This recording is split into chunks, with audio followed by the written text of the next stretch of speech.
여러분 안녕하세요. 여러분의 참신한 소송코치 법무법인 참여 신정현 변호사입니다. 오늘은 여러분들께 먼저 감사의 말씀을 전하고자 합니다. 저에게도 드디어 그 구글 애드센스에서 이게 날라왔어요. 그래서 이거는 나중에 제가 해보다가 뭐 신기한 게 있으면 여러분들께 다시 알려드리도록 하겠습니다. 사실 이 법률 유튜버라는 게 구독자도 그렇게 많지 않고 뭐 재밌지도 않은 거여서 봐주시는 여러분들께 정말 감사하게 생각하고 있습니다.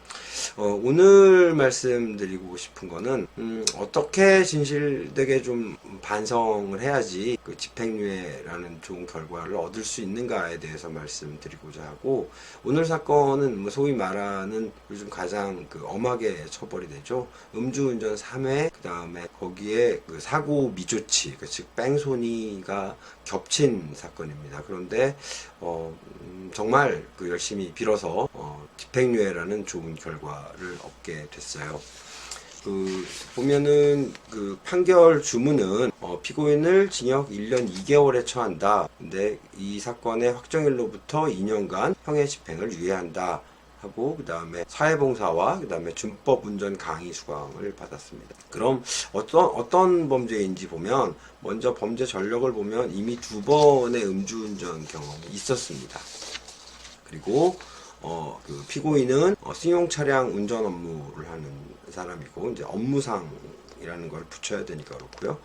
사고 미조치가 한 번의 운전에 2건입니다. 혈중 알코올 농도는 0.124니까 취소 정도의 수준이었어요. 그런데 먼저 가다가 다른 차를 이제 경미하게 부딪혀서 한 70만 원 정도 나오는 사고를 내고 그냥 지나가 버렸습니다. 그 다음에 이제 계속도 운전을 하다가 다른 트럭을 부딪혀서 트럭 운전수가 경상을 입는 그런 사고를 입게 되었어요.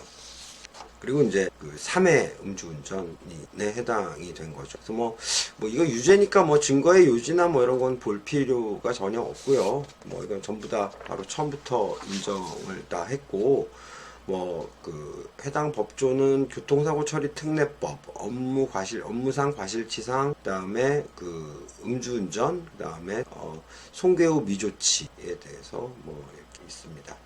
그래서 양형 이유가 이제 가장 중요한 것인데, 보시면 먼저 재판장이 어떻게 이야기를 하고 있냐면, 피고인은 같은 날 주취 상태에서 자동차를 운전해서 단기간 내에 2회의 교통사고를 발생시켰고, 차량을 송괴하고도 아무런 조치를 취하지 아니하고 도주하는 등 범죄의 불법성이 높다. 또한 피고인은 과거에도 음주운전으로 2회나 처벌받은 전력이 있음에도 재차 이 사건 범행을 저질러 피고인에 대한 엄중한 처벌이 필요하다. 이건 우리가 아는 대로입니다. 그리고 이 정도 사고를 냈으면 사실은 구속이 되는 것이 요즘 통상적인 그런 인식이죠. 그래서 저도 굉장히 많이 긴장하면서 열심히 같이 반성을 하는데 도움을 주고 생각합니다. 근데 이렇게 모든 피고인들이 법정에서는 다 반성을 하죠. 그런데 어떻게 하는 것이 과연 진실되게 비는 것인가는 참 어려운 것 같아요, 할 때마다. 그렇지만 내가 빈다고 재판부가 반드시 봐줘야 된다, 이런 법은 없습니다. 어떤 재판장은, 어떤 판사님은 엄하게 처벌하는 것이 사회 정의다라고 생각할 수도 있는 거고, 어떤 재판장님은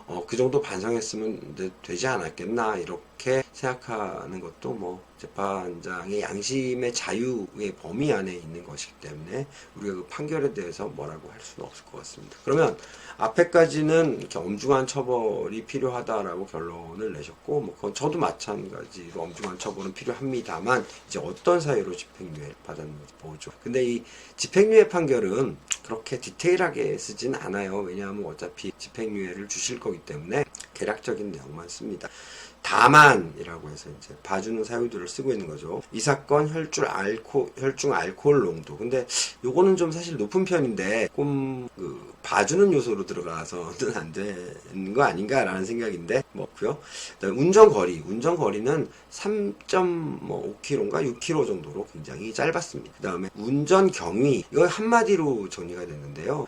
이분에게는 대리운전 기사를 불렀었거든요. 그런데 원래 술에 좀 취하면 조금 정신을 좀 잃는 것 때문에 굉장히 주의를 많이 했습니다만 그날 굉장히 다급한 사정이 조금 있었습니다. 그래서 그 부분에 대해서 관련자들의 굉장히 많은 탄원서를 냈습니다. 하지만 그 탄원서의 내용에 대해서는 판결에 들어가 있지 않죠. 그렇지만 여러분들이 반성문도 중요하지만 주변인들이 써주는 직장 동료라든지 그날 같이 술을 마시던 사람이라든지 가족들이라든지 이런 분들의 탄원서가 많이 들어가는 것이 제가 볼 때는 그 사람이 평소에 어떤 사람이구나를 알게 해주기 때문에 저는 굉장히 중요하다고 생각합니다. 그래서 이 사건에서는 반성문은 한 번밖에 내지 않았고 실제 피고인은 정말 잘못했습니다. 다음부터 절대로 그러지 않겠습니다. 라고 남자답게 이렇게 사과하고 별다른 이야기를 하지 않았습니다. 대신 뭐 직장이라든지 직장 동료들, 그 다음에 같이